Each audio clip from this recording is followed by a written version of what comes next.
जब आप अपने बच्चों के साथ रहते हैं, जब आप कहीं बच्चों के साथ खेलने कूदने जाते हैं, तो उनको आप ज़्यादातर प्रयास करें कि बच्चों को सामाजिकल ज्ञान ज़्यादा हो और बच्चों को एक अच्छी मार्ग पर ले जाने के लिए आप हमेशा प्रयास करते हैं, ये भी बहुत अच्छी बात है। लेकिन उसके साथ साथ उनको ज्ञान होना चाहिए कि किस उम्र में क्या होनी चाहिए और किस उम्र में हमें क्या करना चाहिए, हमें किसके साथ कैसा व्यवहार करना है, हमें किसके साथ कैसा नहीं व्यवहार करना है, हमारी कौन माँ है, हमारी कौन पिता हैं, हमारे कौन चाचा हैं और हमारे उनसे हमारा क्या ब्लड रिलेशन है। ये हम आप कभी कभी जीवन की रेस में अपने बच्चों को बताना भूल जाते हैं और वह बच्चे गांव के उस सोशल वर्क में जब पहुंचते हैं तो उनको कभी ये नहीं समझ में आता है कि इन चाचा जी से हमें किस तरीके से बात करनी है और पिताजी से कैसे बात करनी है और भाइयों से कैसे बात करनी है। क्योंकि उम्र का जब असर होता है बच्चों के ऊपर तो वो जीवन में अदल बदल के परिस्थितियाँ आती रहती हैं और उसी हिसाब से वो भी बदलते रहते हैं।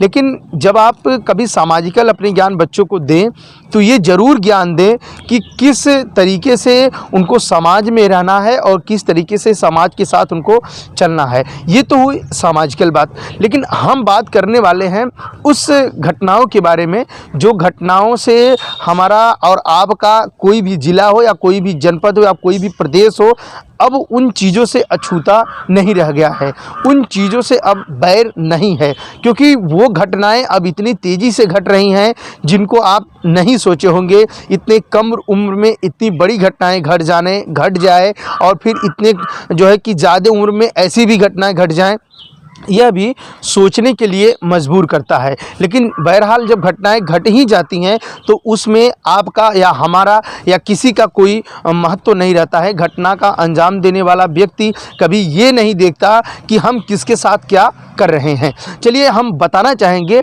कि जिस तरह की घटनाएं देखने को उत्तर प्रदेश के कानपुर में मिली है, इससे रूह कांप जाएंगे।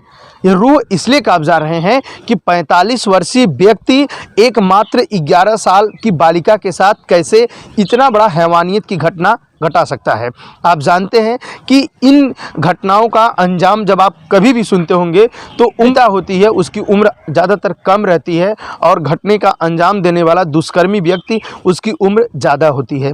तो ऐसी ही कहानी कानपुर से आई है, जो कानपुर के थाना रावतपुर के केशवपुर का मामला है, जहां केशवपुर में एक निजी विद्यालय चल रहा था और उसी विद्यालय में एक विनायकपुर 11 वर्षीय बालिका पढ़ने जाती थी। स्कूली वैन से वह रोज़ाना पढ़ने जाती थी। वो अपने जीवन को इतने अच्छे से खुश होकर जी रही थी। वह कभी ऐसी चीज़ों से सोची नहीं होगी कि उसके साथ ऐसी घटनाएं घटेगी कभी भी। लेकिन शुक्रवार की सुबह एक ऐसी उसके साथ क्या होने वाला था शायद वो भी नहीं जानती होगी। उसके परिवार के लोग भी ऐसा नहीं सोचे होंगे कि आज मेरी बिटिया के साथ ऐसा घटना घट सकता है।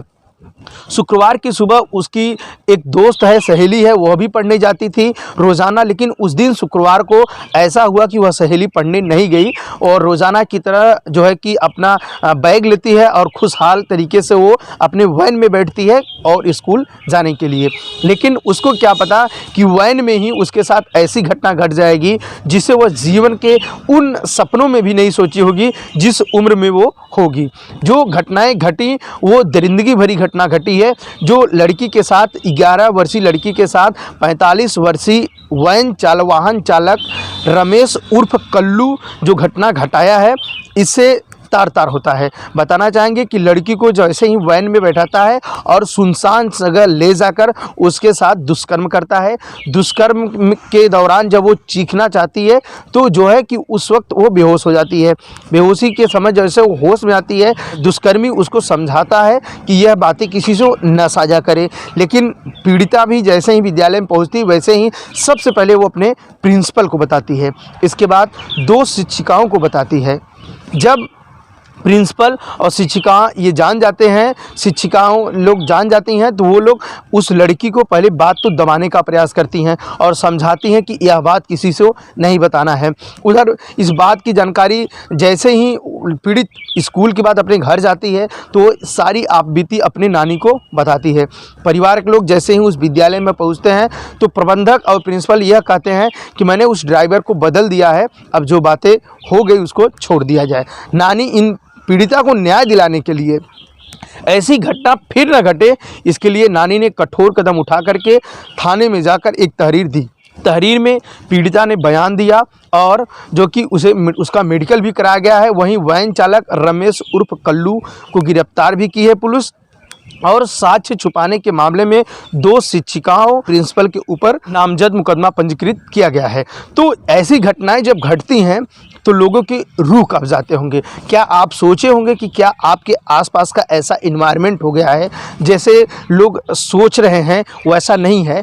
हर व्यक्ति अब क्या सोच रहा है, कैसी घटना का अंजाम दे सकता है, कौन दे सकता है, इसका कोई वो नहीं है। इसलिए कहा जाए कि हर व्यक्ति हर समय, हर वक्त, हर मिनट, हर सेकंड वह जागरूक रहे, वह सजग रहे, वह ध्यान दे कि उसके बच्चे के परिवार के लोग कहाँ जा रहे हैं, क्या आ रहे हैं, कैसे दोस्तों के साथ हैं। ये भी बातें बहुत मायने रखती है। बहरहाल इस घटना को देखकर आपकी क्या राय है? यह खबर आपको अगर अच्छी लगी हो तो आप हमें इस चैनल को सब्सक्राइब करें, खबरों को ज़्यादा से ज़्यादा शेयर करें ताकि इसी प्रकार की बेबाक खबरों को लेकर हम आप सभी के बीच लेकर हाजिर होते रहें।